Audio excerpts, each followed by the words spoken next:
ខ្ញុំសូមជម្រាបសួរសាជាថ្មីម្ដងទៀតខ្ញុំឈ្មោះពៅវ៉នបាទជាគ្រូគង្វាលនៅក្រុមជំនុំព្រះបន្ទូលផ្ដល់ជីវិតហើយបម្រើព្រះអង្គនៅក្រុមជំនុំហើយក៏ជាអ្នកដែលស្ម័គ្រចិត្តឬក៏អ្នកបម្រើព្រះអង្គនៅពន្ធកិច្ចផ្សេងខ្លះទៀតដែរហើយអរគុណព្រះអង្គអញ្ចឹងយើង session របស់យើងដល់នេះយើងមានរយៈពេលប្រហែលជា1 ម៉ោងយើងចប់ម៉ោងប៉ុន្មានដែរយើងអាចនឹងទៅដល់ម៉ោង 3:30 3:40ម៉ោង3 បាទម៉ោង3:30ឬម៉ោង3:40អូខេបាទបាទអរគុណព្រះអង្គអញ្ចឹងអរគុណលោកគ្រូអ្នកគ្រូទាំងអស់គ្នាដែលបានចូលនៅក្នុងក្រុមនេះហើយខ្ញុំគិតថានេះជាកិត្តិយសរបស់ខ្ញុំហើយខ្ញុំចូលទៅមិញឃើញពួកម៉ាក់ខ្ញុំម្នាក់មកពីម៉ាឡេដែរជាវាគ្មិនមួយគាត់ធ្លាប់ជាគ្រូគង្វាលហើយគាត់ជាអ្នកដែលបម្រើព្រះអង្គសកម្មជាមួយនឹងគ្នាកាលពីនៅយុវជនខ្ញុំមានគ្រួសារហើយខ្ញុំមានកូន2 នាក់កូនមួយអាយុ10 ឆ្នាំ10 10 12 ឆ្នាំច្រឡំបាទ12 ឆ្នាំហើយកូនស្រីអាយុ12 ឆ្នាំឥឡូវគាត់លេងpiano នៅក្នុងក្រុមជំនុំហើយកូនប្រុសអាយុ8 ឆ្នាំគាត់វាយស្គរហើយនៅក្នុងកូនទាំងពីរនាក់គាត់នៅថ្វាយបង្គំព្រះអង្គទាំងពីរនៅក្រុមថ្វាយបង្គំហើយអរគុណព្រះអង្គត្រឡប់មកក្នុងប្រធានបទខាងយើងនេះវិញគឺនិយាយអំពីគ្រួសារដែលមានព្រះពរនិងរឹងមាំនៅក្នុងព្រះអញ្ចឹងខ្ញុំគិតថាមុននឹងចាប់ផ្ដើមនៃការពិភាក្សាគ្នានៅក្នុងក្រុមរបស់យើងខ្ញុំចង់សូមអធិដ្ឋានតិចដើម្បីសូមការដឹកនាំពីព្រះអង្គដើម្បីឲ្យយើងរៀនមិនមែនថាខ្ញុំនឹងអាចចេះជាងលោកគ្រូអ្នកគ្រូតែក្នុងនេះប៉ុន្តែជាបទពិសោធន៍មួយដែលយើងអាចរៀនពីគ្នាទៅវិញទៅមកបានហើយយើងអធិដ្ឋានសូមព្រះអង្គដឹកនាំនៅការដែលយើងរៀនជាមួយនឹងគ្នានេះបាទ ព្រះបិតាជាម្ចាស់គុណអរព្រះគុណដល់ព្រះអង្គដែលផ្ដល់នៅឯកសិទ្ធឲ្យទូបង្គំមានឱកាសដើម្បីនាំនៃបទពិសោធន៍នាំនៃការចែកចាយនៅព្រះបន្ទូលព្រះអង្គតេតទៅនឹងគ្រួសារដ៏មានព្រះពរនិងរឹងមាំនៅក្នុងព្រះព្រះម្ចាស់សូមឲ្យការដែលទូបង្គំរៀនជាមួយគ្នាពិភាក្សាជាមួយគ្នានេះធ្វើឲ្យទូបង្គំឃើញព្រះអង្គដែលជាប្រមុខដែលជាសេរសានៃក្រុមគ្រួសារនីមួយៗ ដើម្បីឲ្យទូបង្គំទាំងអស់គ្នាបានទទួលនៅព្រះពរដែលព្រះបានរៀបចំសម្រាប់ទូបង្គំទាំងអស់គ្នាក៏សូមអធិដ្ឋានដែលទូថ្វាយវគ្គសិក្សាដែលទូបង្គំសិក្សាជាមួយនឹងគ្នានៅបន្តិចទៀតនេះនៅក្នុងនាមព្រះម្ចាស់ព្រះយេស៊ូវគ្រីស្ទអាមែន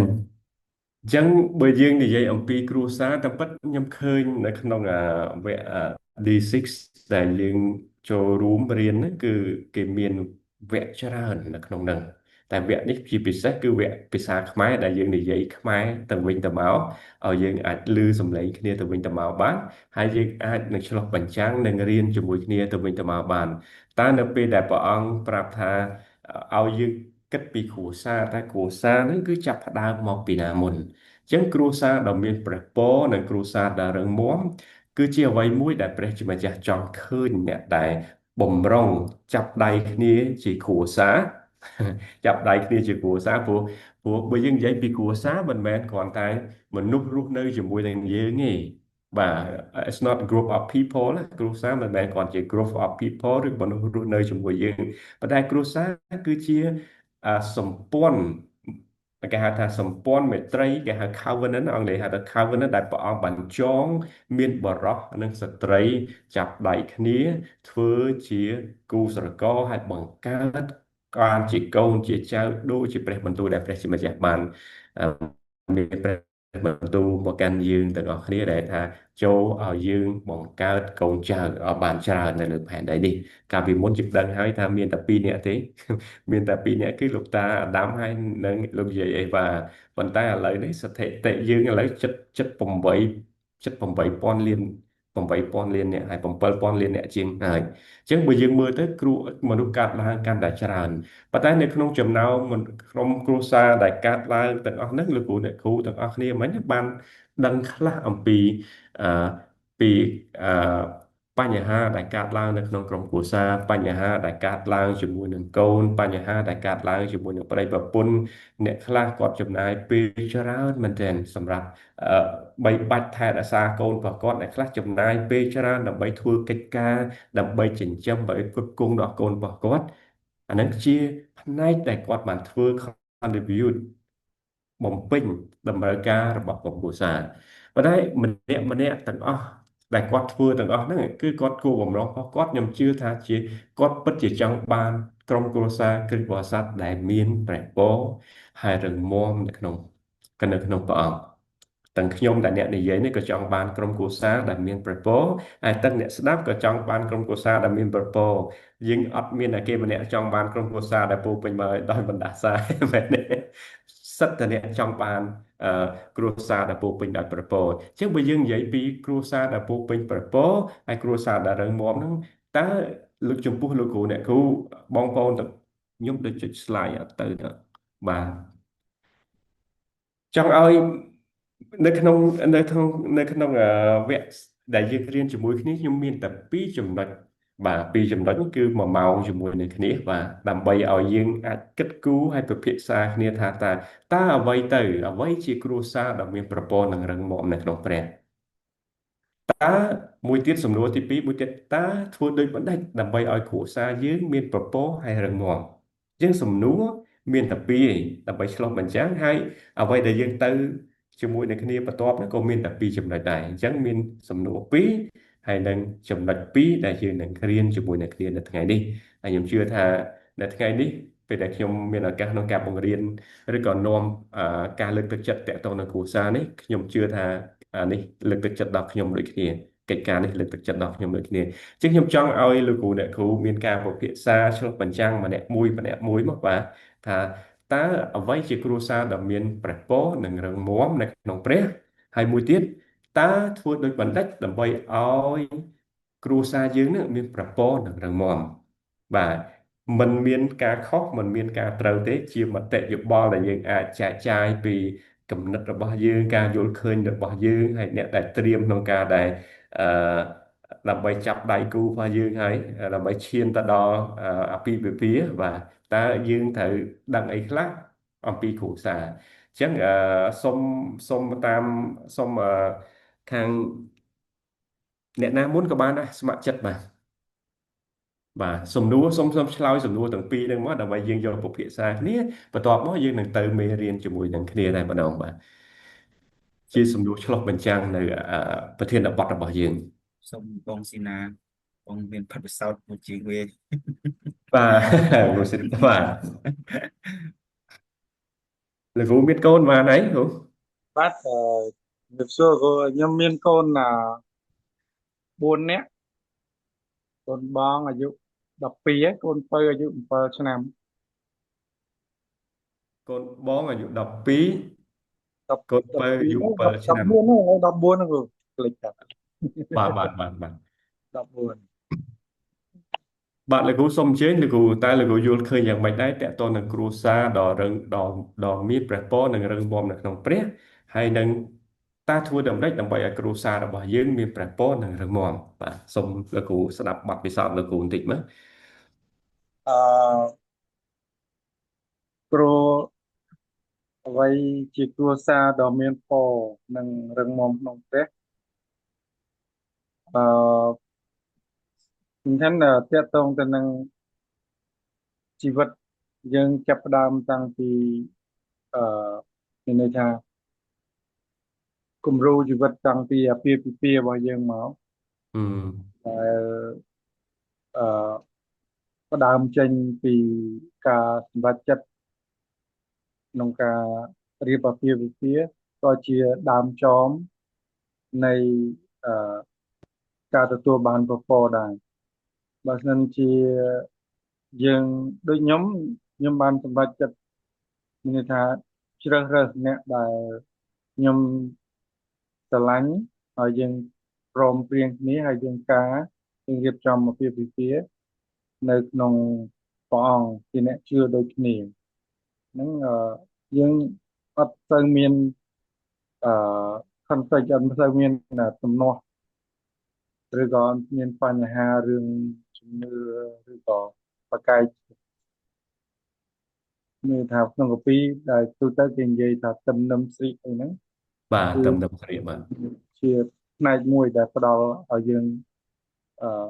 ចុះចូលទៅចំពោះគ្នាមានន័យថាយើងធ្វើតាមព្រះបន្ទូលរបស់ផងបងប្តី ជាជាក្បាលហើយប្រពន្ធជាអ្នកដែលចុះចូលទៅចំពោះអឺប្តីអញ្ចឹងអឺនៅត្រង់ចំណុចហ្នឹងធ្វើឲ្យខ្ញុំមើលឃើញដែលជាបទពិសោធន៍របស់ខ្ញុំផ្ទាល់គឺអឺគ្រួសារដ៏មានពរគឺផ្ដើមចេញពីជីវិតយើងជ្រើសរើសចាប់ផ្ដើមចេញពីអាពាហ៍ពិពាហ៍របស់យើងរហូតដល់យើងដំណើរជីវិតរបស់យើងនៅពេលដែលយើងមានកូននៅពេលដែលយើងមានអឺការដោះស្រាយនៅបញ្ហាជីវភាពផ្សេងប៉ុន្តែយើងនៅតែឈរមាំយើងនៅតែបន្តក្នុងការដើរជាមួយនឹងព្រះអង្គនឹងជាអ្វីដែលខ្ញុំមានបទពិសោធន៍គឺធ្វើឲ្យយើងមើលឃើញអំពីព្រះគុណរបស់ព្រះអង្គយើងរាប់ពីព្រះគុណរបស់ព្រះអង្គឲ្យបានច្រើនជាងបញ្ហាដែលមាននៅក្នុងជីវិតរបស់យើងហ្នឹងក៏ជាកត្តាមួយដែលធ្វើឲ្យយើងមើលឃើញថាគ្រួសារយើងមានពរដែរប៉ុន្តែបើសិនជាយើងផ្ដោតទៅលើតែបញ្ហាផ្ដោតទៅលើតែការប្រឈមផ្សេងដែលមាននៅក្នុងដំណើរគ្រួសារនោះគ្រួសារយើងមិនដែលមានពរទេប៉ុន្តែបើយើងសម្លឹងមើលអំពីព្រះគុណសម្លឹងមើលអំពីសេចក្តីស្រឡាញ់សម្លឹងមើលអំពីអ្វីដែលព្រះអង្គបានផ្លាស់ប្ដូរជីវិតយើងនៅក្នុងពីមួយជំហានទៅមួយជំហាននោះយើងនឹងមើលឃើញសុភមង្គលគឺថាពពកគឺសុភមង្គលច្រើនជាងពពកយើងអាចជៀសផុតខ្ញុំមានបទពិសោធន៍គឺយើងអាចជៀសផុតបញ្ហាហើយក៏យើងមានពេលសុបាយមានពេលកើតទុកមានពេលអំណរនិងមានពេលកើតទុកតែបើសិនជាយើងយកយើងដឹងថាបញ្ហាមកដល់យើងត្រូវដោះស្រាយប៉ុន្តែយើងមានព្រះយើងខុសពីអ្នកដែលអត់មានព្រះអង្គគង់នៅក្នុងជីវិតតែយើងគេស្វែងរកដំណោះស្រាយដោយខ្លួនឯងតែយើងមានព្រះដែលចាំដឹកនាំយើងចាំជួយយើងអាមែនទាំងបទពិសោធន៍ទាំងការចិញ្ចឹមកូនដែរគឺនៅពេលដែលពេលខ្លះខ្ញុំមើលឃើញអំពីបទពិសោធន៍របស់គ្រួសារពុកខ្ញុំខ្ញុំអរគុណព្រះអង្គដែលខ្ញុំបានកើតមកហើយពុកខ្ញុំគាត់បានទទួលជឿព្រះអង្គនៅពេលដែលខ្ញុំអាយុតែជា14ឆ្នាំតែគាត់បានព្យាយាមឲ្យខ្ញុំជាអ្នកដែលនៅជាប់ជាមួយនឹងព្រះអង្គហើយព្យាយាមធ្វើម៉េចឲ្យកូនទៅព្រះវិហារចូលរួមជាមួយកម្មវិធីផ្សេងនៅក្នុងគ្រីស្ទបរិស័ទយុវជនកុមារហ្នឹងហើយយើងបានរីកលូតលាស់នៅក្នុងវងហើយខ្ញុំបានបន្តរៀនព្រះបន្ទូលព្រះអង្គថែមទៀតអញ្ចឹងធ្វើឲ្យគាត់អត់សូវខ្វល់ខ្វាយអំពីខ្ញុំទេពីព្រោះចំណែកដែលគាត់ធ្វើគឺគាត់បានធ្វើហើយចំណែកដែលសល់គាត់ទុកចិត្តទៅព្រះអង្គថាព្រះអង្គជាអ្នកដែលដឹកនាំខ្ញុំជាអ្នកដែលគ្រប់គ្រងខ្ញុំអញ្ចឹងគាត់បាទអរគុណច្រើនដែលខ្ញុំប្រើសម្រាប់កូនខ្ញុំដែរនៅពេលដែលយើងមានគ្រួសារដើម្បីឲ្យយើងមានពរកូនចៅក៏ជាប្រភពនៃពរជាមរតកដ៏សំខាន់ដែរនៅពេលដែលយើងមានយើងត្រូវការធ្វើម៉េចអប់រំគាត់ឲ្យគាត់រក្សាឬក៏ស្គាល់ព្រះអង្គឲ្យបានជាប់ហើយហ្នឹងជាអ្វីដែលខ្ញុំរៀនបានពីឪពុកខ្ញុំហើយខ្ញុំក៏បរៀនដល់កូនខ្ញុំហើយខ្ញុំអរគុណព្រះអង្គដែលកូនខ្ញុំគាត់មានជំរឿនគាត់ថានៅពេលដែលគាត់ធំឡើងគាត់នឹងរៀនឲ្យបម្រើព្រះអង្គនេះជាអ្វីដែលខ្ញុំមិនបានប្រាប់គាត់ទេប៉ុន្តែយើងព្យាយាមយើងក្នុងគោលដៅរបស់ខ្ញុំជាឪពុកខ្ញុំតែងថាម៉ាក់ប្រពន្ធខ្ញុំអីគាត់ថាអូឲ្យកូន ធ្វើប៉ែតឲ្យកូនធ្វើអឺ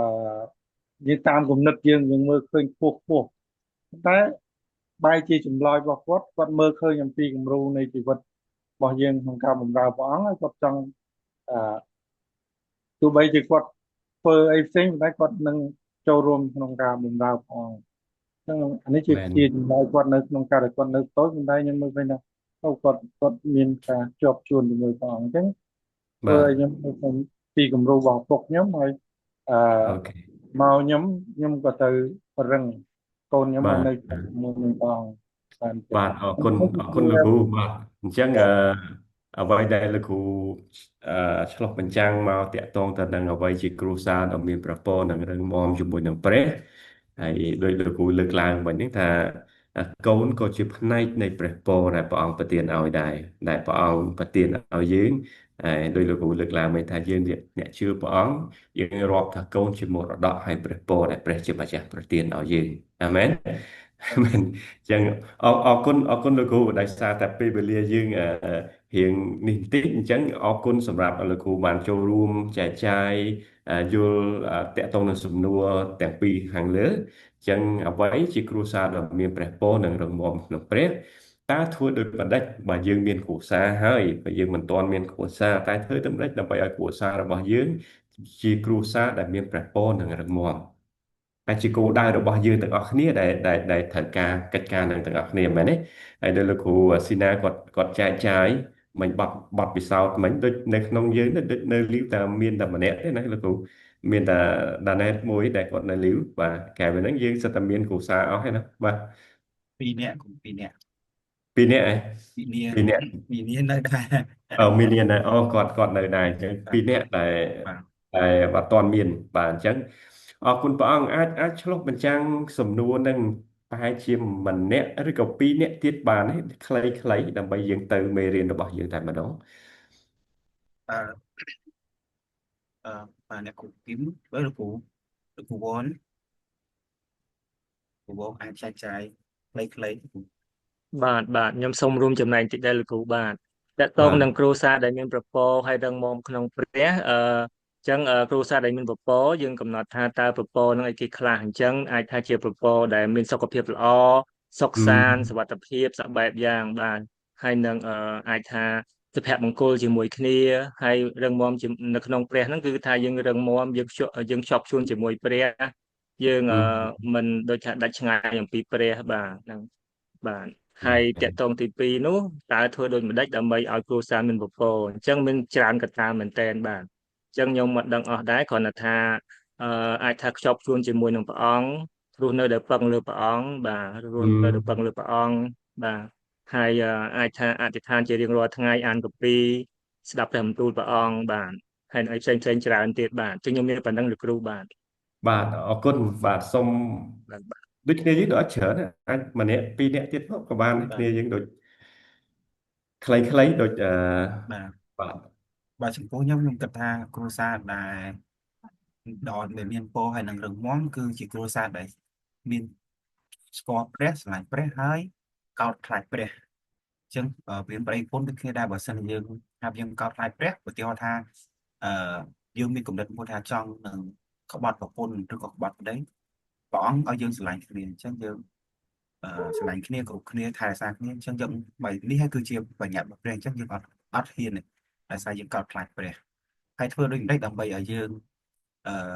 រឹងមាំជាមួយនឹងឲ្យមានគ្រួសារដែលរឹងមាំគឺជាគ្រួសារដែលមានព្រះនៅជាមួយគ្រប់ពេលវេលាហើយដោយលោកគ្រូពននិយាយមុនហ្នឹងថាមានការអធិដ្ឋានជាប់ខ្លួនការអានព្រះបន្ទូលគ្រប់ខ្លួនការដែលមានតំណែងតំណងមួយព្រះតែជាប់ខ្លួននេះគឺជាការមួយដែលធ្វើឲ្យគ្រួសារយើងរឹងមាំបាទ អាមែនអរគុណសូមពីរនាក់ទៀតមកបាទសល់តែពីរនាក់កុំឲ្យមាន lady ផងបាទ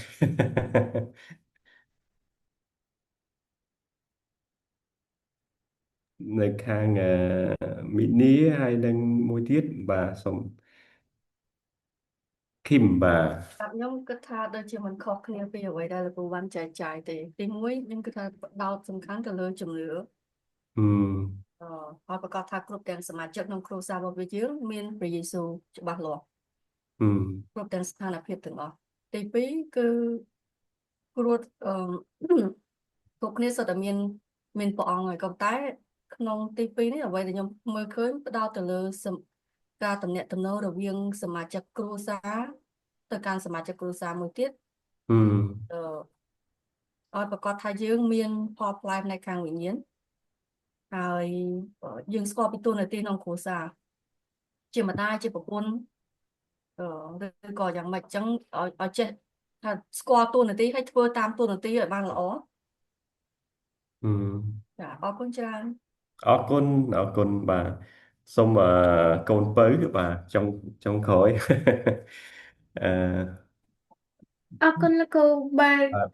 លោកគ្រូអ្នកគ្រូនិយាយអស់ហើយណាខ្ញុំអត់មានអីផ្សេងទេខ្ញុំគិតថាគ្រួសារដែលកោតខ្លាចព្រះស្គាល់ព្រះបន្ទូលព្រះហើយរស់នៅជាមួយគ្នាមិនមែនគាត់ថារស់នៅគិតថាខ្លួនឯងស្រឡាញ់ព្រះមិនតាបញ្ចេញមកហើយ ừ បានដឹងចា អូខេ អរគុណ អរគុណដល់បាទអរគុណដល់លោកគ្រូអ្នកគ្រូហើយនិងបងប្អូនទាំងអស់គ្នាដែលបានបញ្ចេញយោបល់តាក់ទងនឹងគ្រួសារដ៏មានព្រះពរនិងរឹងមាំនៅក្នុងព្រះអង្គគ្រួសារធ្វើដូចម្តេចដើម្បីឲ្យក្រុមគ្រួសាររបស់យើងមានព្រះពរហើយរឹងមាំនៅក្នុងព្រះហើយអញ្ចឹងយើងចូលទៅដល់បន្ទាប់ពីយើងនេះហើយយើងចូលទៅដល់អ្វីដែលយើងនឹងទៅជាមួយនឹងគ្នាខ្ញុំចង់លើកទឹកចិត្តដល់លោកគ្រូអ្នកគ្រូទាំងអស់គ្នាថាគ្រួសារដ៏មានព្រះពរនិងរឹងមាំនៅក្នុងព្រះគឺជាគ្រួសារដែលនៅជាប់នឹងព្រះបន្ទូលហើយបង្កើតផលផ្លែនៅក្នុងជីវិតរបស់យើងអញ្ចឹងបើសិនជាយើងចង់ឲ្យក្រុមគ្រួសាររបស់យើងក្លាយជាក្រុមគ្រួសារដ៏មានព្រះពរគឺជាក្រុមគ្រួសារដែលនៅជាប់នឹងព្រះបន្ទូលរបស់ព្រះ ហើយពេលដែលយើងជាប់នៅព្រះបន្ទូលរបស់ព្រះហើយក្រុមគ្រួសារនោះនឹងក្លាយទៅជាក្រុមគ្រួសារដែលបង្កើតផលផ្លែនៅក្នុងជីវិតរបស់យើងដែលរស់នៅក្នុងក្រុមគ្រួសាររបស់យើងនេះអញ្ចឹងខ្ញុំចង់ឲ្យទី1មាន2ចំណុចដែលសំណួរដែលខ្ញុំលើកឡើងមិញហ្នឹងគឺមាន2ចំណុចដែលយើងទៅជាមួយនឹងគ្នាហើយទី1ចំណុចទី1ដែលយើងនឹងដឹងអំពីក្រុមគ្រួសារហេតុអ្វីបានជាយើងត្រូវអប់រំកូននៅក្នុងវគ្គ D6 ដែលលោកអ្នកគ្រូចូលតាំងពីម្សិលមិញរហូតដល់ថ្ងៃនេះមានវគ្គជាច្រើនដែលយើងអាចរៀនបានតាក់ទងនឹងការអប់រំកូនតាក់ទងនឹងការអទូមានកូនយ៉ាងម៉េចប៉ុន្តែនៅក្នុងវគ្គជាភាសាខ្មែរនេះគឺយើងផ្ដោតទី1គឺផ្ដោតទៅលើគ្រួសារតើធ្វើម៉េចដើម្បីយើងដែលជាគ្រួសារអប់រំកូនរបស់យើង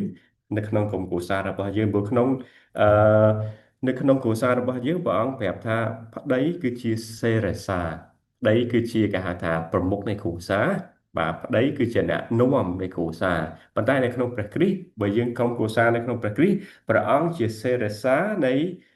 ក្រុមគ្រួសាររបស់យើងហើយប្តីគាត់ជាអ្នកលីដទេហើយប្រពន្ធក៏មិនមែនជាអ្នកដែលគេហៅថាអ្នកកតុយដែរប្រពន្ធគឺជាអឺគេហៅថាជំនួយទីប្រឹក្សាជំនួយការរបស់ស្វាមីអញ្ចឹងសំខាន់ណាស់នៅពេលដែលព្រះអង្គមានព្រះបន្ទូលនៅក្នុងកម្មកាពីអេផេសូប្រាប់យើងថាចូលឲ្យបរោះស្រឡាញ់ស្ត្រីដូចជាព្រះគ្រីស្ទស្រឡាញ់ក្រុមជំនុំមានន័យថាការផ្ដោតអារម្មណ៍ហ្នឹងមិនមែនផ្ដោតអារម្មណ៍ទៅលើបរោះស្រឡាញ់ស្ត្រីទេគឺផ្ដោតអារម្មណ៍ទៅលើព្រះគ្រីស្ទដែលព្រះអង្គស្រឡាញ់ក្រុមជំនុំរបស់ព្រះអង្គអញ្ចឹងព្រះអង្គឲ្យយើងដែលព្រះអង្គឲ្យយើងคล้ายទៅជាគ្រួសារមួយគ្រួសារអ្នកខ្លះគ្រួសារតូចគ្រួសារធំនៅតែជាគ្រួសារមួយគ្រាន់តូចហើយធំអញ្ចឹងទូនាទីកិច្ចការពីរដែលខ្ញុំចង់លើកទឹកចិត្តទៅដល់អឺនៅវគ្គថ្ងៃនេះគឺតកតនៅក្រុមគ្រួសារដ៏មានប្រព័ន្ធរឹងមាំគឺទី1គឺនិយាយអំពីការអប់រំកូនឲ្យស្រឡាញ់ព្រះបន្ទូលរបស់ព្រះការពីមិញនេះខ្ញុំបានដាក់ថាខ្ញុំបានសរសេរថាគ្រួសារដ៏មានព្រះពរនិងរឹងមាំក្នុងព្រះគឺជាគ្រួសារដែលនៅជាប់នឹងព្រះបន្ទូលហើយបង្កើតផលផ្លែនៅក្នុងជីវិតចឹងធ្វើម៉េចដើម្បីឲ្យយើងនៅជាប់នៅព្រះបន្ទូលធ្វើម៉េចដើម្បីឲ្យយើងបង្កើតផលផ្លែនៅក្នុងជីវិតទី1គឺឪពុកម្ដាយទាំងឪពុកទាំងម្ដាយមានតួនាទីដើម្បីអប់រំកូនឲ្យចេះស្រឡាញ់ព្រះបន្ទូល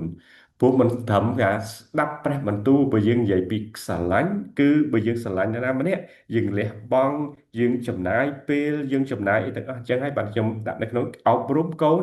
ឬទាំងយើងដែរដែលជាអ្នកគ្រួសារហ្នឹងគឺឲ្យស្រឡាញ់ព្រះបន្ទូលរបស់ព្រះព្រោះព្រះបន្ទូលព្រះអង្គមានព្រះបន្ទូលថា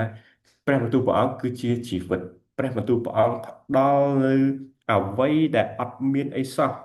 คล้ายទៅជាអ្វីមួយដែលកើតឡើងដោយសារព្រះបន្ទូលអញ្ចឹងពេលដែលព្រះអង្គបង្កើតផ្ទៃមេឃនិងផែនដីក៏ព្រះអង្គបង្កើតអ្វីៗទាំងអស់ដោយសារព្រះបន្ទូលអញ្ចឹងបើយើងអប់រំទាំងក្រុមគ្រួសាររបស់យើងអប់រំកូនរបស់យើងហើយយើងខ្លួនឯងនឹងទទួលនៅព្រះបន្ទូលរបស់ព្រះមានន័យថាគេនឹងคล้ายទៅជាក្រុមគ្រួសារមួយដែលទទួលព្រះពរជាក្រុមគ្រួសារមួយដ៏មានព្រះពរមកពីព្រះអង្គចំណុចទី1គឺអប់រំកូនឲ្យស្រឡាញ់ព្រះបន្ទូលរបស់ព្រះ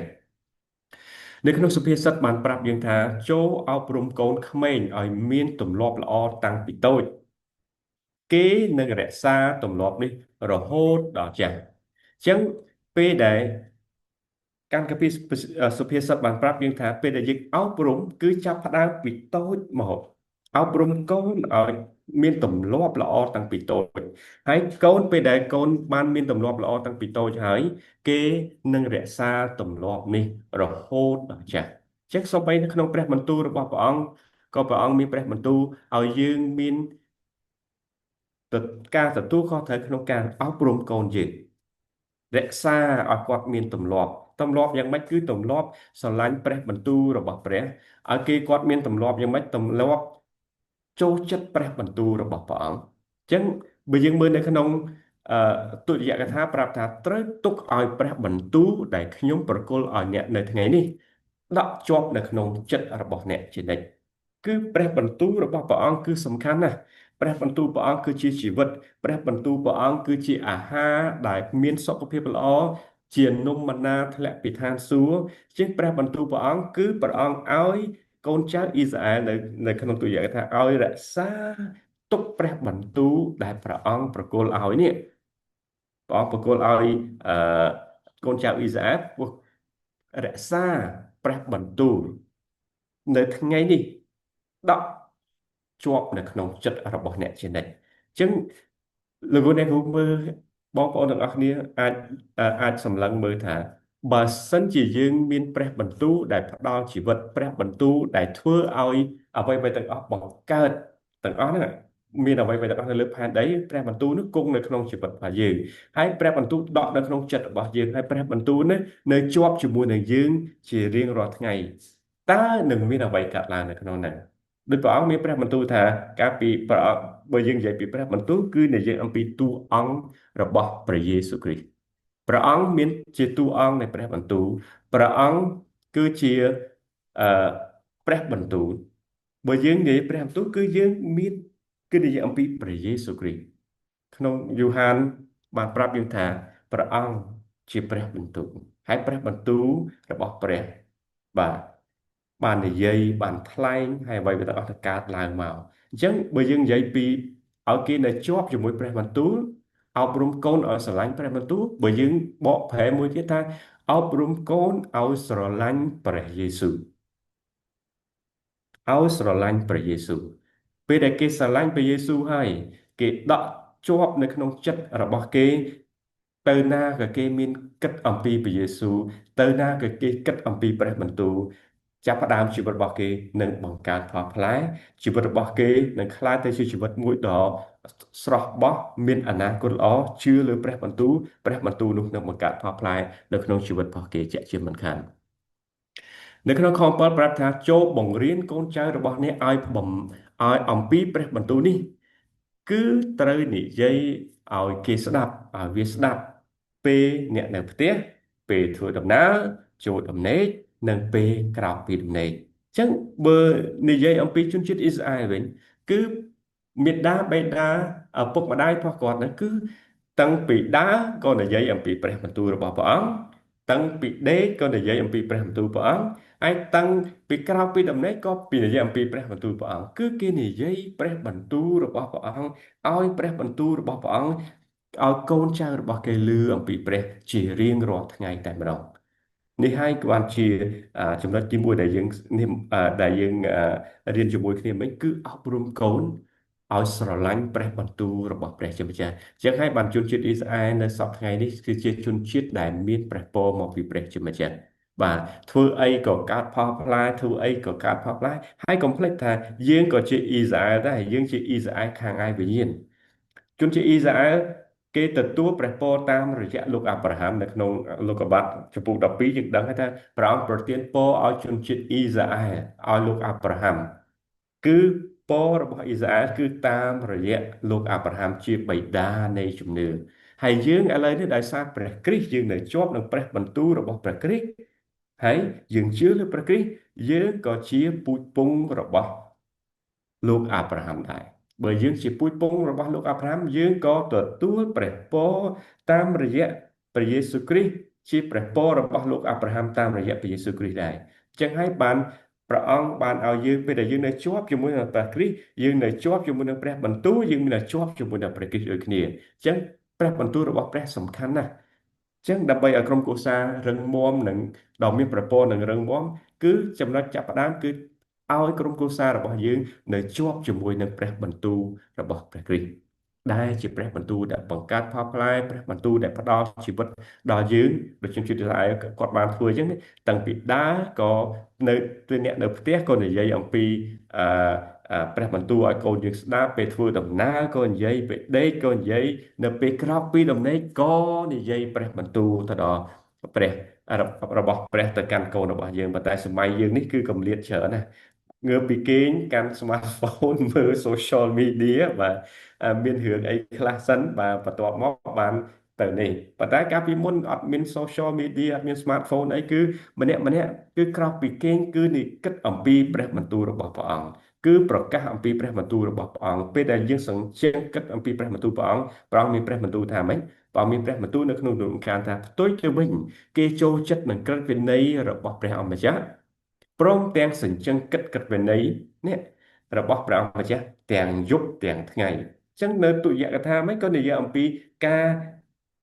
បង្រៀនកូនចៅអំពីព្រះបន្ទូលរបស់ព្រះអង្គនិយាយព្រះបន្ទូលព្រះអង្គទៅកាន់កូនចៅរបស់យើងនៅទំនួលអង្គការជាពុកមួយក៏ឲ្យយើងសញ្ជឹងនៅព្រះបន្ទូលរបស់ព្រះអង្គដូចគ្នា Torah ព្រះបន្ទូលរបស់ព្រះជាម្ចាស់ទាំងយប់ទាំងថ្ងៃពេលដែលយើងទន្ទិញហើយសញ្ជឹងគិតព្រះបន្ទូលព្រះអង្គទាំងយប់ទាំងថ្ងៃហើយចំណុចដែលយើងទទួលបានគឺអ្នកនោះព្រះអង្គប្រៀបធៀបថាយើងគឺដូចជាដើមឈើអ្នកនោះប្រៀបដូចនឹងដើមឈើដុះនៅក្បែរផ្លូវទឹកអញ្ចឹងនៅក្នុងទំនុកដំណាក់នៅក្នុងកាពីពេលដែលព្រះអង្គនិយាយអំពីមនុស្សព្រះអង្គប្រៀបធៀបយើងជាដើមឈើបាទទៅជាដើមឈើហើយផ្លូវទឹកគឺជាព្រះបន្ទូលដែលផ្ដល់ឲ្យដើមឈើបង្កើតផលផ្លែបាននៅក្នុងខ3ប្រាប់យើងថាអ្នកនោះប្រៀបបានទៅនឹងដើមឈើដុះនៅក្បែរផ្លូវទឹកដែលផ្ដល់ផលផ្លែតាមរដូវកាលហើយមានស្លឹកមិនចេះស្លោកស្រពោនអ្វីមិនចេះស្លោកស្រពោនអ្វីដែលគាត់ធ្វើសុទ្ធតែបានចម្រុងចម្រើនទាំងអស់អាមែនអាមែនអញ្ចឹងអ្វីដែលគាត់ធ្វើអ្នកណាគឺយើងពេលដែលយើងដែលជាប់នឹងព្រះបន្ទូលព្រះអង្គយើងឲ្យអត្ថិភាពនៅព្រះបន្ទូលរបស់ព្រះអង្គជារៀងរាល់ថ្ងៃព្រះអង្គប្រៀបថាយើងជាដើមឈើប៉ុន្តែព្រះបន្ទូលព្រះអង្គគឺជាប្រភពទឹកបើដើមឈើនៅជាប់នៅប្រភពទឹកបើយើងនៅជាប់ជាមួយនឹងព្រះបន្ទូលព្រះអង្គប្រាប់ថាគេនៅបង្កើតផលផ្លែអាមែនស្លឹករបស់គេបាទស្លឹករបស់គេគឺ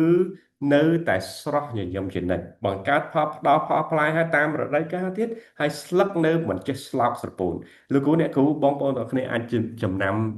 ច្បាស់អញ្ចឹងពេលដែលយើងនៅជាប់ជាមួយព្រះបន្ទូលព្រះអង្គអង់គ្លេសហៅទឹកមុខផងយើងគឺ glow មកគឺមានសេរីល្អរបស់ព្រះជាម្ចាស់នៅមកសូម្បីយើងពេលខ្លះអត់លុយគ្មានតែគេដឹងតែយើងអត់លុយដោយសារតែទឹកមុខរបស់យើងគឺពោរពេញដោយអំណរសប្បាយជានិច្ចស្លឹកមិនចេះស្លោកសពោនសោះគឺនៅស្រស់ជានិច្ចមកហើយព្រះអង្គមានព្រះបន្ទូលថាបើយើងមាននៅជាប់ព្រះបន្ទូលរបស់ព្រះអ្វីដែលយើងធ្វើនឹងបង្កើតផលផ្លែចម្រុងចម្រើនទាំងអស់អ្វីដែលយើងធ្វើនឹងចម្រុងចម្រើនទាំងអស់អញ្ចឹងពេលទីសំខាន់ណាស់ពេលដែលយើងនៅជាប់ជាមួយនឹងព្រះបន្ទូលរបស់ព្រះអង្គគឺកិច្ចការដែលយើងធ្វើទាំងអស់នឹងបានចម្រុងចម្រើនដោយសារ ព្រះបន្ទូលរបស់ព្រះអង្គអញ្ចឹងនៅក្នុងនិយមន័យចំពោះខ្ញុំនិយមន័យនៃគ្រួសារដ៏រឹងមាំដ៏សុខដ៏មានប្រពរគឺក្រុមគ្រួសារត្រូវស្រឡាញ់ព្រះបន្ទូលរបស់ព្រះជាម្ចាស់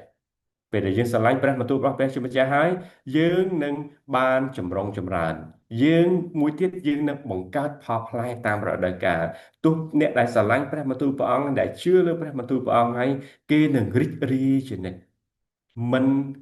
ទោះបីមានបញ្ហាក៏គេនៅតែរីករាយនៅបញ្ហាក៏នៅចេះតែរកនៅភាពសប្បាយនៅក្នុងអ្វីដែលគេឆ្លងកាត់នោះនៅក្នុងអេពីសូតបានប្រាប់យើងធ្វើឯបងប្អូនដែលជាឪពុកវិញអ្នកកុំធ្វើឲ្យកូនរបស់ខ្លួនមួម៉ៅឡើយតែត្រូវអប់រំដោយពាក្យព្រានប្រដៅនិងដំបូន្មានស្របតាមព្រះជាម្ចាស់អញ្ចឹងទូនាទីរបស់យើងគឺអប់រំកូនរបស់យើងឲ្យឃើញពីព្រះបន្ទូលរបស់ព្រះអង្គឲ្យឃើញពីព្រះគ្រីស្ទដែលព្រះអង្គស្រឡាញ់ដល់ពួកគាត់ទាំងអស់គ្នាហើយជឿថាអង់គ្លេសថា effortlessly មានថាអត់ខំប្រឹងទេនឹងបង្កើតផលផ្លែដោយស្វ័យប្រវត្តិដើមឈើដែលដុះនៅក្បែរផ្លូវទឹកយើងដែលនៅជាប់នឹងព្រះបន្ទូលព្រះអង្គយើងអត់ខំប្រឹងធ្វើអីច្រើនទេយើងនឹងបង្កើតផលផ្លែដោយអត់ខំប្រឹងដោយសារអីគេដោយសារទឹកដោយសារព្រះបន្ទូលរបស់ព្រះអង្គដែលធ្វើឲ្យយើងនឹងបង្កើតផលផ្លែនោះនៅក្នុងទំនុកដំកើងបានប្រាប់យើងថាយើងនឹងថ្លែងប្រាប់កូនចៅរបស់យើងឥតលាក់លៀមឡើយយើងនឹងពិពណ៌នាអំពីឫទ្ធានុភាពរបស់ព្រះអង្គម្ចាស់និងពីស្នាព្រះហស្ថដ៏អស្ចារ្យដែលព្រះអង្គបានធ្វើប្រាប់កូនចៅនៅជំនាន់ក្រោយដើម្បីលើកតម្កើងព្រះអង្គអញ្ចឹងពេលដែលយើងនិយាយអំពីព្រះបន្ទូលប្រកាសព្រះបន្ទូលនិយាយព្រះបន្ទូលទៅកាន់កូនរបស់យើងទាំងដើរទាំងដេកទាំងនៅផ្ទះទាំងក្រោកពីទំនេរហ្នឹងហើយកូននឹងឃើញថាព្រះអង្គអស្ចារ្យណាស់ព្រះអង្គនាំគ្រួសារយើងមកដល់ពេលនេះព្រះអង្គប្រទានពរដល់ក្រុមគ្រួសាររបស់យើងព្រះអង្គជាព្រះដែលធ្វើឲ្យក្រុមគ្រួសាររបស់យើងរឹងមាំហើយរីកចម្រើនគឺចាប់ផ្ដើមចេញពីព្រះនិយាយពីពរនាពីព្រះបន្ទូលរបស់ព្រះអង្គមកកាន់កូនរបស់យើងហើយជឿថាព្រះបន្ទូលព្រះអង្គនោះនឹងដកនៅក្នុងជីវិតកូនរបស់យើងខ្ញុំមានពេលមួយពេលដែលកូនរបស់ខ្ញុំគាត់ទទួលខ្ញុំពាក់អធិដ្ឋានទៅខ្ញុំថាកូនអត់ដឹងថាយ៉ាងម៉េចទេសំខាន់អត់ដឹងថាម៉េចទេយើងអធិដ្ឋានទៅព្រះទៅព្រះអង្គនឹងឆ្លើយតបកូនថាពេលខ្លះខ្ញុំមានអារម្មណ៍ថារៀងព្រួយបារម្ភតិចប៉ុន្តែពេលដែលខ្ញុំតែងតែរំលឹកកូនខ្ញុំពេលកូនគេក៏ខ្ញុំអធិដ្ឋានឲ្យគាត់អោបគាត់ថាព្រះយេស៊ូវស្រឡាញ់កូនព្រះយេស៊ូវមានអនាគតល្អសម្រាប់កូនដាក់ដៃអធិដ្ឋានលើគាត់ដល់ពេលថ្ងៃមួយពេលដែលខ្ញុំមានអារម្មណ៍ចឹងកូនខ្ញុំក៏មកនិយាយមកកាន់ខ្ញុំថាប៉ាកុំបារម្ភព្រះអង្គប្រទានពរឲ្យពេលដែលយើងបង្រៀនកូនជារៀងរាល់ថ្ងៃដល់ពេលយើងជាមនុស្សពេលខ្លះយើងភ្លេចពីកិច្ចការហ្នឹងស្រាប់តែកូនរំលឹកជាងវិញថាព្រះអង្គនឹងប្រទានពរឲ្យដល់មែនពេលដែលគាត់និយាយថាព្រះអង្គប្រទានពរឲ្យហ្នឹងអ្វីដែលយើងមិនដែលស្មានដល់គឺព្រះអង្គប្រទានពរឲ្យយ៉ាងបរិបូរណ៍សម្រាប់នេះហើយពេលដែលជាលទ្ធផលឬក៏ជាកិច្ចការដែលយើងធ្វើនិយាយព្រះបន្ទូលព្រះអង្គទៅកាន់កូនរបស់យើងអប់រំកូនរបស់យើងដោយប្រើព្រះបន្ទូលព្រះអង្គតាមបំណងមហត្ថេររបស់ព្រះជាម្ចាស់ជានៅក្នុងទីម៉ូថេបានប្រាប់យើងថាចំពោះអ្នកដែលត្រូវកាន់តាមសេចក្តីដែលអ្នកបានរៀននិងយកធ្វើជាគោលជំនឿឲ្យខ្ជាប់ខ្ជួនឡើយអ្នកដឹងច្បាស់ហើយថាអ្នកបានរៀនសេចក្តីទាំងនេះពីណាមកអញ្ចឹងអ្នកស្គាល់ព្រះគម្ពីរតាំងពីណាតាំងពីអ្នកនៅកុមារម្លេះហើយព្រះគម្ពីរអាចផ្ដល់ឲ្យអ្នកមានប្រាជ្ញាដើម្បីឲ្យអ្នកទទួលបានការសង្គ្រោះដោយមានជំនឿលើអង្គព្រះយេស៊ូវគ្រីស្ទអញ្ចឹងសំខាន់ណាស់ព្រះបន្ទូលព្រះអង្គនេះជាផ្នែកមួយដែលធ្វើឲ្យក្រុមគ្រួសាររបស់យើងជាក្រុមគ្រួសារដ៏មានព្រះពរហើយតែក្រុមគ្រួសារដ៏មានព្រះពរហើយគឺជាខ្លាចជាក្រុមគ្រួសារមួយដែលមានសុខភាពល្អក្រុមគ្រួសារមួយដែលរឹងមាំនៅក្នុងព្រះយើងមើលនៅក្នុងយូហានខ្ញុំចង់ដោយសារម៉ោងយើងជិតអស់យើងមើលនៅក្នុងយូហានចំពុក15បានប្រាប់យើងថាខ្ញុំនេះហើយអ្នកណាគឺព្រះយេស៊ូវព្រះអង្គប្រាប់ថាខ្ញុំនេះហើយជាដើមទំពាំងបាយជូរបាទអ្នករាល់គ្នាជាមេឃអ្នកណាស្ថិតនៅជាប់នឹងខ្ញុំហើយខ្ញុំនៅជាប់នឹងអ្នកនោះបាទទើបអ្នកនោះបង្កើតផលបានច្រើនបើដាច់ចេញពីខ្ញុំអ្នករាល់គ្នាពុំអាចបង្កើតបានឡើយมันអាចបង្កើតផលបានឡើយมันអាចធ្វើអ្វីកើតបានឡើយអញ្ចឹងព្រះបន្ទូលនេះ ព្រះអង្គចង់ព្រោះនៅក្នុងយូហានព្រះអង្គប្រាប់ថាព្រះអង្គជាតួអង្គនៃព្រះបន្ទូលបាទនេះតួអង្គនៃព្រះបន្ទូលអញ្ចឹងនៅក្នុងគម្ពីរយូហានព្រះអង្គប្រាប់ថាខ្ញុំនឹងឯងជាដើមហើយយើងដែលជាអ្នកនៅជាប់នឹងនៅព្រះបន្ទូលព្រះអង្គយើងជាមេឃអត់ធ្វើអីមេឃមានតួនាទីមួយគឺនៅជាប់ជាមួយនឹងដើមដើម្បីឲ្យមេឃនឹងបង្កើតផលផ្លែមេឃទំពាំងបាយជូរបើអត់ជាប់នឹងដើមទំពាំងបាយជូរទេមេឃនឹងមិនអាចបង្កើតផលផ្លែបានឡើយអញ្ចឹងយើងដូចគ្នាដែរបើសិនយើងចង់ខ្លាចជាអ្នកដែលក្រុមគ្រួសារដែលមានព្រះពរក្រុមគ្រួសារដ៏មានពរក្រុមគ្រួសារដ៏រឹងមាំគឺទីមួយគឺយើងត្រូវបង្រៀនកូនរបស់យើងឲ្យស្រឡាញ់ព្រះបន្ទូលរបស់ព្រះហើយពេលយើងដែលស្រឡាញ់ព្រះបន្ទូលរបស់ព្រះហើយបើមេឃនឹងជាប់ដើមមេឃអត់ខំធ្វើអីគឺមេឃនឹងទីមួយជក់សារជាតិពីដើមដើម្បីឲ្យ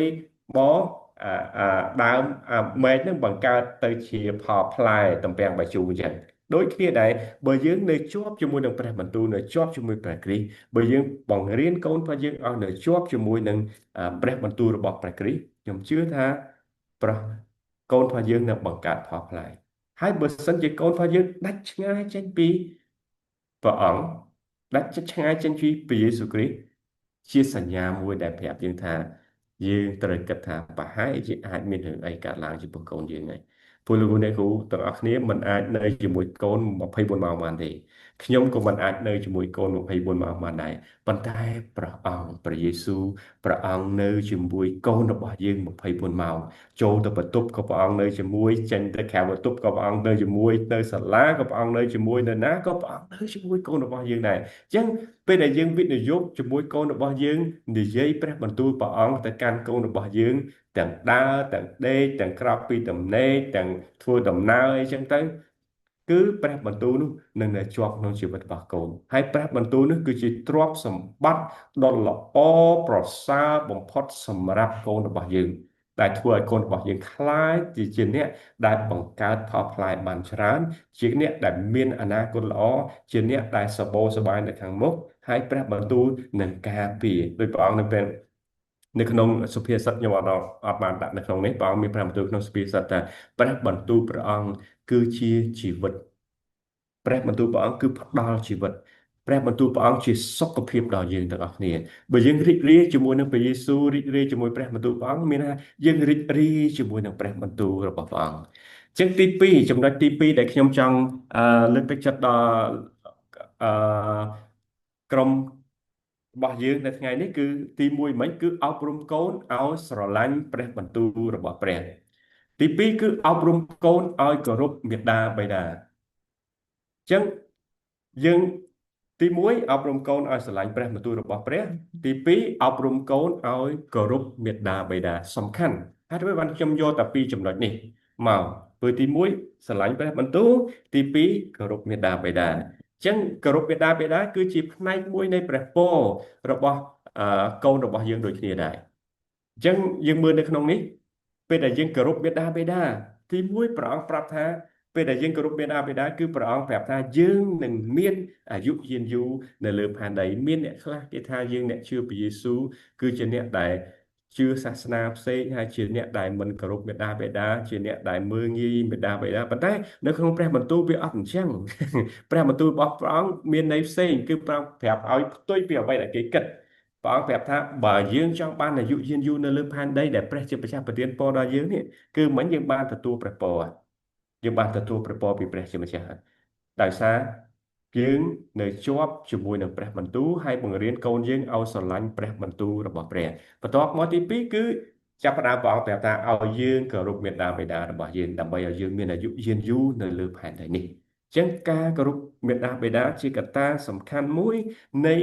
ក្រុមគ្រួសាររបស់យើងដែរបើក្រុមគ្រួសាររបស់យើងអត់បង្រៀនកូនចៅយើងឲ្យចេះគោរពមាតាបិតាទេតើអ្នកណាបង្រៀនកូនចៅយើងឲ្យគោរពមាតាបិតាដូចក្នុងសាលានៅសាលាខ្ញុំអានថាសាលាមាន4ប្រភេទសាលាទី1សាលាមេដាបេដាសំខាន់ណាស់សាលាមេដាបេដាប៉ុន្តែសាលាទី2សាលាស្ថាប័នសាលាទីស្ថាប័នដូចនៅមហាវិទ្យាល័យនៅបឋមសិក្សារហូតដល់មហាវិទ្យាល័យសាលាមួយទៀតសាលាបទពិសោធន៍ពេលដែលយើងចូលធ្វើការយើងចាប់ផ្ដើមមានបទពិសោធន៍នៅក្នុងហ្នឹងហើយសាលាទី3គឺសាលាព្រះជាម្ចាស់សំខាន់ណាស់សាលាមេដាបេដា ហើយនឹងសាលាព្រះជាម្ចាស់គឺជាកត្តាជំរុញឲ្យក្រុមគ្រួសាររបស់យើងព្រោះទូនាទីរបស់ពុកមាតាបិតាឪពុកម្ដាយគឺសាលាទាំងពីរនេះគឺសាលាបទពិសោធន៍សំទោសសាលាទី1គឺសាលាមាតាបិតាហើយទី4គឺសាលាព្រះជាម្ចាស់សាលាគេនឹងទទួលបទពិសោធន៍តែធ្វើម៉េចដើម្បីឲ្យយើងគេកូនរបស់យើងបានទទួលបទពិសោធន៍ស្គាល់ព្រះជាម្ចាស់ជឿលើព្រះបន្ទូលព្រះអង្គជាកូនមួយដែលគោរពកោតខ្លាចព្រះជាម្ចាស់គឺចេញពីមាតាបិតាដែលនឹងផ្ដល់ឲ្យយើងឲ្យកូនរបស់យើងឃើញពីព្រះអង្គយើងនិយាយជាមួយព្រះអង្គយើងនិយាយជាមួយកូនរបស់យើងទាំងយប់ទាំងថ្ងៃទាំងដើរទាំងហូបបាយក៏និយាយពីព្រះបន្ទូលព្រះអង្គព្រះបន្ទូលនោះនឹងដក់នៅក្នុងជីវិតរបស់កូនរបស់យើងហើយអញ្ចឹងហើយទូនាទីរបស់យើងគឺទី1អប់រំកូនបាទសាលាមេដាបេដាអប់រំកូនហើយបន្ទាប់មកអប់រំកូនឲ្យជឿឲ្យស្រឡាញ់លើព្រះបន្ទូលរបស់ព្រះអង្គអញ្ចឹងដល់ចំណុចទី2ជាចំណុចចុងក្រោយមិញគឺអប់រំកូនយើងឲ្យស្រឡាញ់គោរពស្រឡាញ់មេដាបេដារបស់យើងដើម្បីឲ្យយើងមានអាយុវែងនៅលើផែនដីអញ្ចឹងបើលោកអ្នកគ្រូបងប្អូនចង់មានអាយុវែងនៅលើផែនដីគោរពស្រឡាញ់មេដាបេដារបស់យើងនេះជាព្រះបន្ទូលរបស់ព្រះជាម្ចាស់នៅក្នុងអេពីសូតបានប្រាប់ថាកុមារកុមារាកុមារីអើយចូលស្ដាប់បង្គាប់មេដាបេដាដោយយល់ដល់ព្រះអម្ចាស់ឃើញទេនៅក្នុង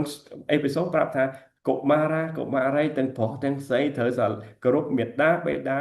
ដោយយល់ដល់ព្រះអម្ចាស់ធ្វើដូច្នេះទើបត្រឹមត្រូវចូលគោរពមេដាបេដានេះជាបទបញ្ជាទី1ដែលមានទាំងព្រះបន្ទូលសន្យាជាប់មកជាមួយផងខ3បានបញ្ជាក់យើងច្បាស់ថាដើម្បីឲ្យយើងបានសេចក្តីសុខសាន្តមានអាយុវែងហ្នឹងយើងត្រូវតែធ្វើហ្នឹងគោរពមេដាបេដា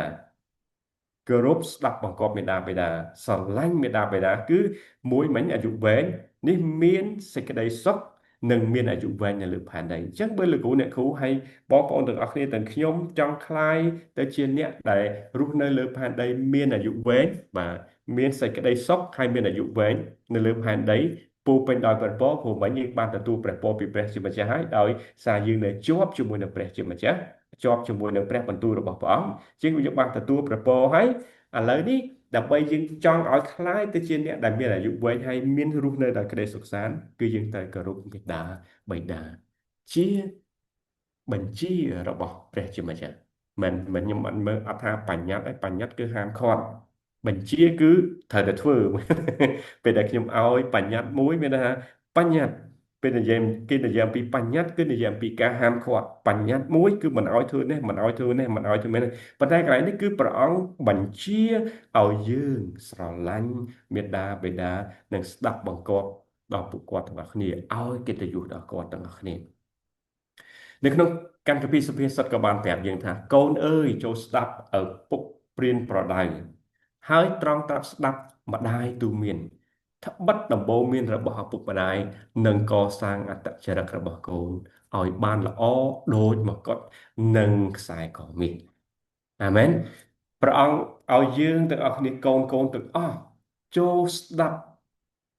ឪពុកព្រានប្រដៅអញ្ចឹងព្រានប្រដៅហើយនឹងស្ដីបន្ទោសខុសគ្នាអញ្ចឹងលោកអ្នកគ្រូប្រហែលយល់ហើយយើងអាចឆ្លងកាត់មកហ្នឹងការស្ដីបន្ទោសផ្សេងពីការព្រានប្រដៅការព្រានប្រដៅគឺអប់រំកូនឲ្យដើរតាមផ្លូវល្អបើការស្ដីបន្ទោសផ្សេងកូនធ្វើខុសហើយប្រាប់ហើយចឹងហើយមិនហ្នឹងហើយមិនស្ដាប់ហ្នឹងហើយនេះអានេះគេហៅស្ដីបន្ទោសបាទតែការព្រានប្រដៅអត់អញ្ចឹងទេពេលកូនធ្វើខុសគេអត់ថាកូនណាមិនបានទៅធ្វើខុសអញ្ចឹងប្រាប់ម៉ានសាម៉ាននឹងអត់ធៀងអានេះគេហៅមិនហៅព្រានប្រដៅទេហៅស្ដីបន្ទោសបើព្រានប្រដៅយើងដឹងតែកូននឹងខុសហើយយើងក៏មិនអាចកែកំហុសកូននៅពេលនឹងបានដែរយើងត្រូវអប់រំកូនថាពេលដែលយើងធ្វើអញ្ចឹងយើងបានលទ្ធផលចេះពេលដែលយើងធ្វើអញ្ចេះយើងបានលទ្ធផលចេះយើងធ្វើចេះយើងបានលទ្ធផលចេះការអប់រំទៅកូនទៅកុំឲ្យកូនមានសម្ពាធថាពេលធម្មតាលោកគ្រូអ្នកគ្រូពេលដែលយើងលឺនរណាម្នាក់ស្ដីឲ្យមិនដែលមាននរណាម្នាក់ពេលដែលលឺគេស្ដីឲ្យសុបាយចិត្តទេបាទអូខ្ញុំសុបាយចិត្តណាស់ពេលដែលខ្ញុំ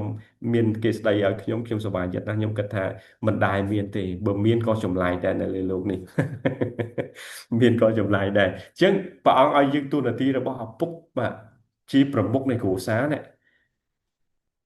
ព្រានប្រដៅ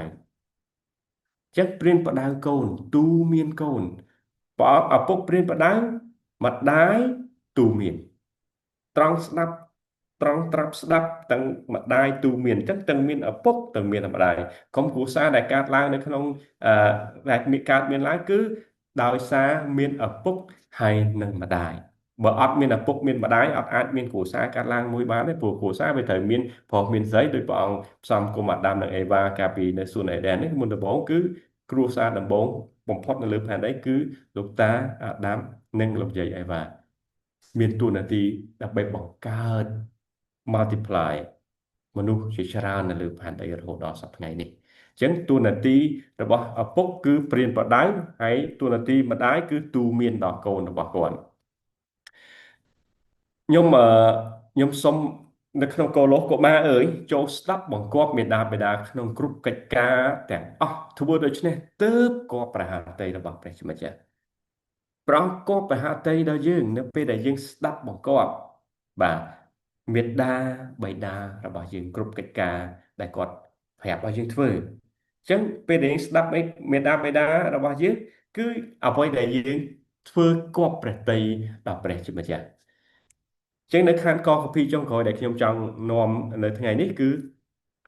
កូនអើយចូលស្ដាប់អាវាតរបស់ឪពុកកុំចោលដំបូន្មានរបស់ម្ដាយស្ដាប់អាវាតឪពុកហើយកុំចោលដំបូន្មានរបស់ម្ដាយចូលចងចាំទុកនៅក្នុងចូលចិត្តចូលរក្សាជាប់នៅក្នុងខ្លួនជាគ្រឿងអលង្ការដំបូន្មានអាវាតរបស់ឪពុកហើយនិងដំបូន្មានរបស់មេដាបេដាគឺជាគ្រឿងអលង្ការដែលលម្អព្រោះអលង្ការពេលដែលយើងមានពាក់អលង្ការពាក់នីលកាពាក់អញ្ជៀនពាក់ខ្សែកពាក់ខ្សែដៃគឺដើម្បីលម្អខ្លួនបាទទាំងអស់ហ្នឹងមានដំបូន្មានអាវ៉ាត់របស់ពុកដំបូន្មានមេដាបេដាគឺជាគ្រឿងអលង្ការដែលលម្អខ្លួនរបស់យើងគេមើលទៅឃើញកូននឹងគេមានលក្ខណៈចរិតល្អចេះនិយាយស្ដីចេះគោរពចាស់ទុំឯណាគេគឺមានលក្ខណៈល្អឃើញគេឃើញអាហ្នឹងលម្អខ្លួនរបស់យើងហ្នឹងពេលពេលកូនទៅណាមកណាដំបូន្មាននេះនាំផ្លូវអាវ៉ាត់របស់ឪពុកដំបូន្មានរបស់ម្ដាយគឺជាការដែលនាំផ្លូវទៅណាមកណាដំបូន្មានរបស់ពុកម្ដាយជាការនាំផ្លូវដល់យើងការពារកូននៅពេលដេកដំបូន្មានរបស់ពុកម្ដាយហ្នឹងគឺការពារកូនដល់យើងដែរហើយជាសារស័ក្តិជាមួយកូននៅពេលដែលកូនភ្ញាក់អញ្ចឹងបើយើងនិយាយពីកន្លែងនេះគឺនិយាយពុកម្ដាយប៉ុន្តែបើយើងនិយាយពីកន្លែងមួយទៀតគឺនិយាយអំពីព្រះបន្ទូលរបស់ព្រះនៅកន្លែងនេះពេលដែលយើងស្ដាប់ព្រះបន្ទូលរបស់ព្រះជាម្ចាស់ព្រះបន្ទូលព្រះអង្គគឺការពារថែរក្សាទាំងដេកទាំងដើរទាំងអង្គុយទាំងធ្វើកន្លែងទៅកន្លែងណាក៏ដោយគឺព្រះបន្ទូលរបស់ព្រះអង្គនឹងការពារនឹងថែរក្សាយើងហើយព្រះបន្ទូលរបស់ព្រះអង្គនឹងធ្វើឲ្យជីវិតរបស់យើងបានចម្រុងចម្រើនអញ្ចឹងអឺលោកគ្រូអ្នកគ្រូអាចដឹងហើយថាមានពីរចំណុចដែលយើងទៅជាមួយគ្នាមិញទី1គឺឬបង្រៀនអប់រំកូនរបស់យើងឲ្យស្រឡាញ់ព្រះបន្ទូលរបស់ព្រះទី2ដើម្បីឲ្យក្រុមគ្រួសាររបស់យើងខ្លាចជាក្រុមគ្រួសារដែលមានព្រះពរហើយនឹងរឹងមាំនៅក្នុងព្រះអង្គគឺបងអប់រំកូនរបស់យើងឲ្យស្រឡាញ់ព្រះបិទឲ្យស្រឡាញ់ឲ្យគ្រប់ស្រឡាញ់មេដាបិតារបស់យើងបាទនេះគឺជាខ្ញុំគិតថាដូចដល់ម៉ោងហើយណាដល់នេះបាទបាទអត់អីលោកគ្រូបន្ថែមអាចបន្តបានដោយព្រោះដោយសារផាច់ជាពេលនេះគាត់នឹងត្រឡប់ទៅវិញតែអឺផាច់ជាម៉ោងនេះម៉ោង3ជាងបន្តិច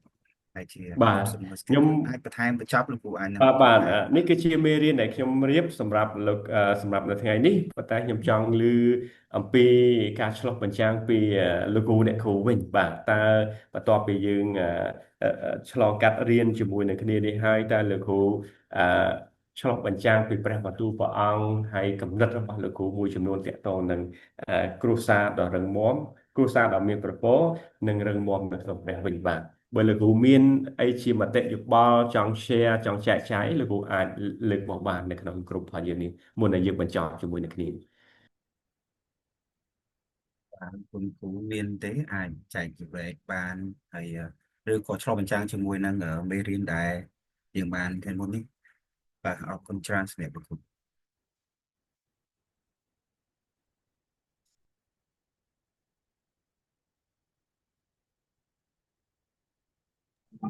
បាទ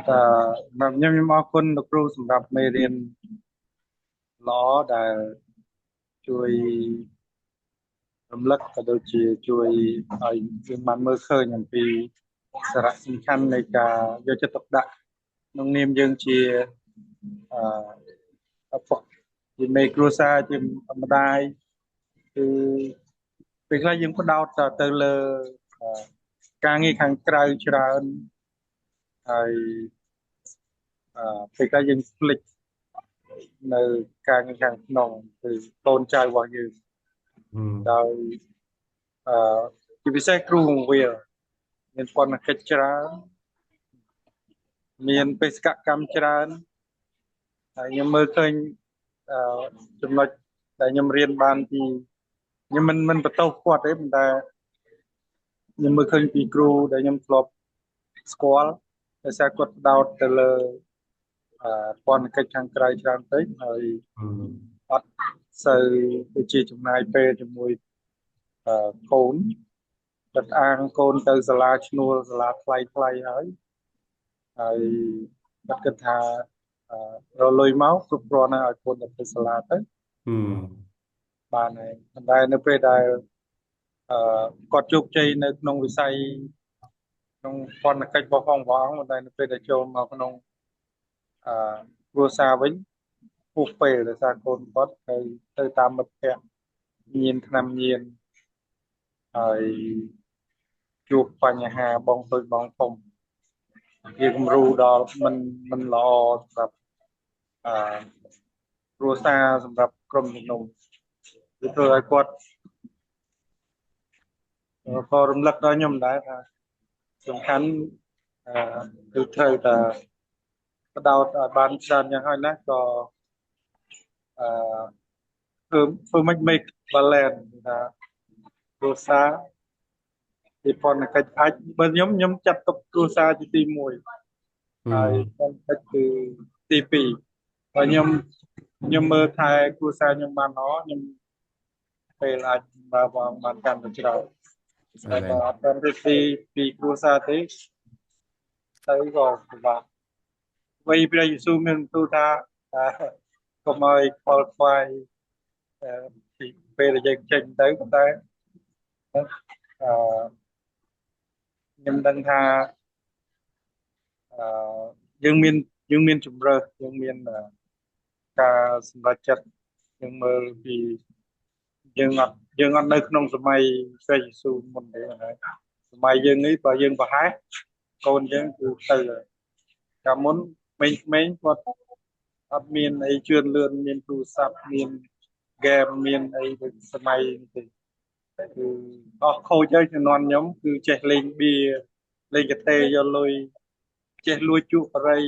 អីមួយមិត្តភក្តិឆ្លុកអីចឹងប៉ុន្តែសម័យនេះតើយើងគិតដូចសម័យមុនយើង let that it go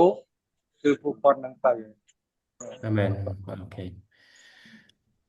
អរគុណលោកគ្រូដែលបានមានចំណាប់អារម្មណ៍ហើយនឹងចូលរួមជាមតិយោបល់ទាក់ទងនឹងក្រុមគ្រួសារដ៏មានប្រព័ន្ធនិងរឹងមាំលោកគ្រូមានសម្រាប់ខ្ញុំមានចំណុចមួយដែលខ្ញុំចាប់អារម្មណ៍ហើយការពិតចំណុចទាំងអស់ខ្ញុំគិតពិតជាការលើកទឹកចិត្តអ្វីដែលលោកគ្រូបានលើកទឹកចិត្តនោះគឺសំខាន់មួយទៀតគឺការដែលយើងមានកូនរបស់យើងបានមានព្រះបន្ទូលព្រះអង្គហើយលោកគ្រូនិយាយថាដូចជាមានរស្មីឬក៏ពន្លឺព្រះបន្ទូលព្រះអង្គនៅជាមួយយើងដូចជួយឲ្យយើងនឹងសាច់ឈាមរបស់យើងគឺស្រស់ថ្លាហើយជាពិសេសនោះគឺយើងមានគេហៅថាដូចជាចង្កៀងដែលបំភ្លឺផ្លូវយើងឲ្យយើងដើរទៅត្រូវផ្លូវហើយបើសិនជាកូនរបស់យើងមានព្រះបន្ទូលព្រះអង្គគ្រួសាររបស់យើងមានព្រះបន្ទូលព្រះអង្គនោះតែងតែបំភ្លឺយើងតែងតែឲ្យយើងមានការលូតលាស់ធំឡើងហើយអាចមើលឃើញថាជារឿយគឺយើងអត់សូវមានជំងឺនេះពីព្រោះអីដូចជាដោយសារវិញ្ញាណរបស់យើងមិនឈឺពលឹងវិញ្ញាណរបស់យើងដែលមានពន្លឺដែលមានការបំពេញដូចបែបដែលនិយាយថាព្រះបន្ទូលព្រះអង្គដូចជានំប៉័ងចឹងធ្វើឲ្យយើងមានការរីកចម្រើនលូតលាស់សុខភាពល្អនេះអរគុណលោកគ្រូជាការមួយក្រានរំលឹកឲ្យយកដូចចំណុចទាំងអស់បានជួយលើកទឹកចិត្តដែរបាទអរគុណដាណែតបាទអរគុណច្រើនលោកគ្រូស៊ីណាបាទ បាទមានលោកគុណគ្រូផ្សេងទៀតទេចង់ចូលបញ្ចាំងការនេះហើយឬក៏អាចលើកអ្វីដែលជាអឺចំណុចលើកទឹកចិត្តតាមរយៈមេរៀនក៏ដូចជាការដែលយើងបានឆ្លុះបញ្ចាំងពីមុនមកអាចចេញលើកឡើងព្រោះថាយើងនៅសល់ពេល6នាទីទៀតសំទោសបាទ6នាទីទៀតដោយសារយើងត្រឡប់ទៅវិញនៅម៉ោង3:50នាទីបាទ បាទអញ្ចឹងបើអស់ទេអឺខ្ញុំអរគុណដល់លោកគ្រូពៅវ៉នឬគ្រូចនវ៉នដែលលោកគ្រូបានឆ្លៀតឱកាសក្នុងការដែលរៀបទាំងមេរៀនហើយបានចូលរួមជាមួយនឹងយើងអរគ្នាហើយអរគុណច្រើនមែនទែនលោកគ្រូហើយយើងសង្ឃឹមនឹងហាមេរៀនទាំងអស់នេះជាការមួយចែករំលែកទៅដល់បងប្អូនយើងហើយលើសពីនេះវីដេអូដែលលោកគ្រូបានអាចបង្រៀននៅពេលនេះយើងក៏ធ្វើបាន record ទុកដើម្បីយើងទុកជាវីដេអូមួយដើម្បីផ្ដល់ជូនដល់បងប្អូនដទៃទៀតដែលពួកគាត់ចង់ទទួលយកមេរៀនចឹងហើយអរគុណច្រើនមែនទែនសម្រាប់លោកគ្រូបានរៀបចំមេរៀននេះហើយយើងពិតជាអរគុណច្រើនមែនទែនអញ្ចឹងសូមបងផ្ទៀងពោលលោកគ្រូហើយបាយើងទសូមអរគុណ យើងអត់ទាន់ចប់ទេនៅកម្មវិធីរបស់យើងនឹងត្រឡប់ទៅកាន់ក្រុមធំវិញដោយសារយើងមានការអធិដ្ឋានជុំគ្នាហើយនឹងមានមេរៀនមួយទៀតតាក់ទងនឹងមេរៀនការថែទាំព្រលឹងវិញ្ញាណចឹងផ្នែកមួយនេះក៏សំខាន់ដែរសម្រាប់យើងជាពុកម្ដាយយើងជាគ្រូបរិស័ទយើងគួរតែមានចំណុចអ្វីដើម្បីយើងថែរក្សាព្រលឹងវិញ្ញាណរបស់យើងឲ្យគ្រប់គ្រាន់ជាមួយនឹងព្រះអញ្ចឹងយើងនឹងត្រឡប់ទៅក្រុមធំវិញអឺបាទអរគុណច្រើនលោកគ្រូមានអីចុងក្រោយទេលោកគ្រូបាទឬក៏អរគុណច្រើនសម្រាប់ឱកាសដែលមកឲ្យខ្ញុំមានចំណែកបម្រើនៅព្រះបន្ទូលในការលើកទឹកចិត្តនៅព្រះបន្ទូលតាក់ទងនឹងក្រុមគ្រួសារដ៏មានប្រព័ន្ធនឹងរឹងមាំហើយខ្ញុំគិតថានេះរាប់ថានេះជាកិត្តិយសហើយជាព្រះពរសម្រាប់ខ្ញុំក្នុងការដែលឮបទពិសោធន៍ពីលោកគ្រូអ្នកគ្រូដែលបានចែកចាយអំពីការដើរតាមព្រះអង្គហើយមានមតិយោបល់នៅក្នុងក្រុមគ្រួសារដ៏រឹងមាំនេះ ហើយខ្ញុំ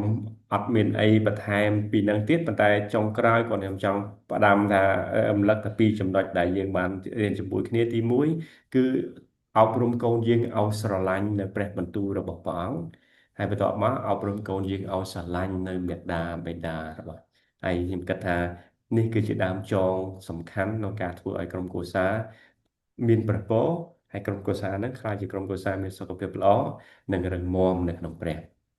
សូមអរគុណ